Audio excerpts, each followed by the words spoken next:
हिंदी व्याकरण की आज की कक्षा में हम प्रमुख वस्तुनिष्ठ प्रश्न को देखेंगे।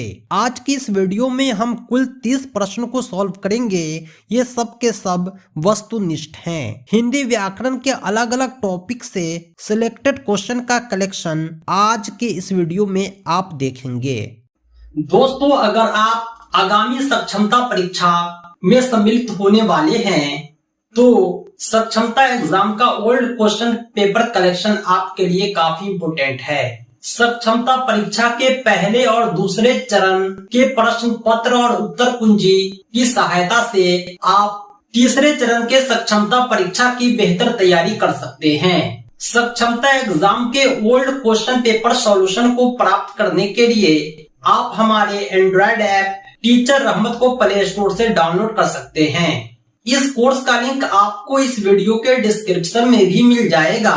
सक्षमता ओल्ड क्वेश्चन पेपर सॉल्यूशन के इस कोर्स में आप 26 फरवरी से 6 मार्च तक आयोजित होने वाले प्रथम चरण सक्षमता परीक्षा के सभी विषयों के कंप्लीट क्वेश्चन पेपर को उत्तर कुंजी के साथ प्राप्त कर पाएंगे। साथ ही साथ दूसरे चरण सक्षमता परीक्षा के सभी प्रश्न पत्र सह उत्तर कुंजी भी आप प्राप्त कर सकेंगे। तो देरी किस बात की, एक छोटा सा प्रोसेस फॉलो करें, ऐड टू कार्ट पर क्लिक करें और इनरोल हो जाएं इस कोर्स में। पहला सवाल है, रामविलास शर्मा को किस पुस्तक के लिए साहित्य अकादमी पुरस्कार मिला था? रामविलास शर्मा की वह पुस्तक निराला की साहित्य साधना थी जिसके लिए साहित्य अकादमी पुरस्कार दिया गया था। नेक्स्ट क्वेश्चन है, नमक का दारोगा किसकी रचना है? नमक का दारोगा मशहूर उपन्यास है जिसके रचनाकार प्रेमचंद है।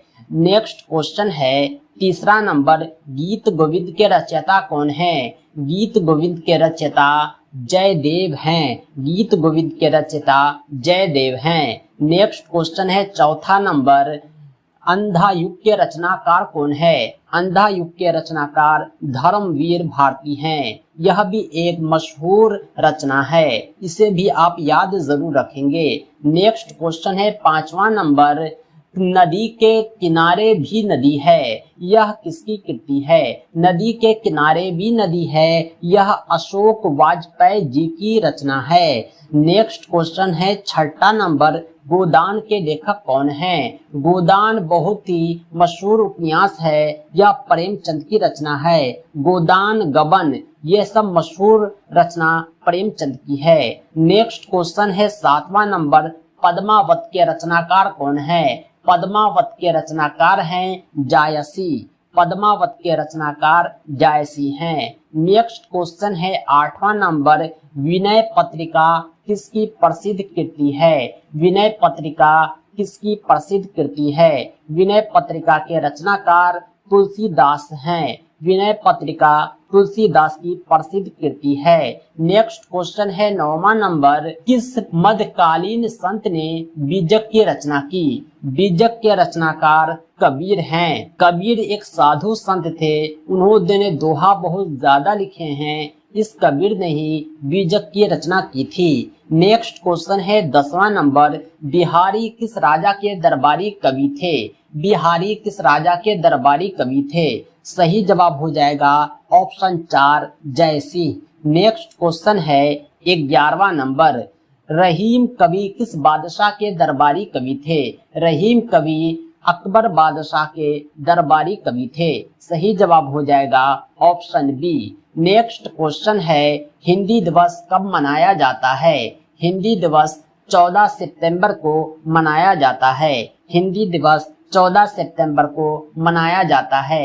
नेक्स्ट क्वेश्चन है, 13 नंबर, भारतीय संविधान की 8वीं अनुसूची में कितनी भाषाओं को शामिल किया गया है? भारतीय संविधान की 8वीं अनुसूची में 22 भाषाओं को शामिल किया गया है। पहले कुछ कम था, लेकिन बार बार संशोधन करके बहुत सारी भाषाओं को जोड़ा गया। वर्तमान में कुल 22 भाषा है।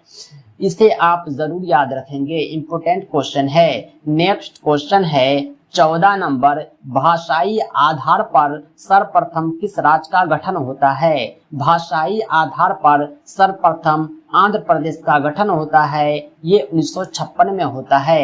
नेक्स्ट क्वेश्चन है 15 नंबर, भाषा के आधार पर भारतीय राज्यों की पुनः संरचना हुई थी। भाषा के आधार पर भारतीय राज्यों की पुनः संरचना सन 1956 ईस्वी में होती है। नेक्स्ट क्वेश्चन है 16 नंबर, हिंदी भाषा के विकास का सही अनुक्रम क्या है? हिंदी भाषा कब और कैसे विकास हुआ? ये पहले किस रूप में था? किस भाषा के नाम से जाना जाता था? यह अनुक्रम आपको पता होना चाहिए। इसका अनुक्रम है पाली, उसके बाद बारी है प्राकृत की, उसके बाद अपभ्रंश की। वर्तमान में यह हिंदी के नाम से जानी जाती है। यानी पाली, प्राकृत, अपभ्रंश और हिंदी, ये जो है हिंदी भाषा के विकास का सही अनुक्रम है। नेक्स्ट क्वेश्चन है 17 नंबर, भारतीय संविधान के किस अनुच्छेद में राजभाषा संबंधी प्रावधान का उल्लेख है? भारतीय संविधान के अनुच्छेद 343, 351 तक राजभाषा संबंधी प्रावधान का उल्लेख है। यानी अनुच्छेद 343 से 351, 8 अनुच्छेद ऐसा है जो राजभाषा से संबंधित है। नेक्स्ट क्वेश्चन है 18 नंबर, हिंदी भाषा किस लिपि में लिखी जाती है? हिंदी भाषा देवनागरी लिपि में लिखी जाती है। परीक्षा में आप जब कॉपी लिखते हैं तो कॉपी के फर्स्ट पेज पर लिपि भरा जाता है। हिंदी में अगर आप परीक्षा दे रहे हैं तो आप देवनागरी लिखते हैं। अगर आप अंग्रेजी में परीक्षा दे रहे हैं तो आप रोमन लिखते हैं। यानी अंग्रेजी रोमन में लिखी जाती है और हिंदी भाषा देवनागरी लिपि में लिखी जाती है। नेक्स्ट क्वेश्चन है 19 नंबर, निम्नलिखित में कौन सी भाषा देवनागरी लिपि में लिखी जाती है? मराठी एक ऐसी भाषा है जो देवनागरी लिपि में लिखी जाती है। इसका कारण ये है कि मराठी की संरचना हिंदी के जैसी है। मराठी के अल्फाबेट भी हिंदी के जैसे हैं। हिंदी पढ़ने वाले शायद मराठी पढ़ लेते हैं। यानी मराठी भाषा भी देवनागरी लिपि में लिखी जाती है। नेक्स्ट क्वेश्चन है 20 नंबर, भारतवर्ष में हिंदी को आप किस वर्ग में रखेंगे? भारतवर्ष में हिंदी को आप किस वर्ग में रखेंगे? हिंदी जो है भारत की राजभाषा है। भारतवर्ष में हिंदी को हम राजभाषा में रखेंगे। नेक्स्ट क्वेश्चन है 21 नंबर, निम्न में कौन सी बोली अथवा भाषा हिंदी के अंतर्गत ही आती है? निम्न में कौन सी बोली अथवा भाषा हिंदी के अंतर्गत ही आती है? यह है तेलुगु।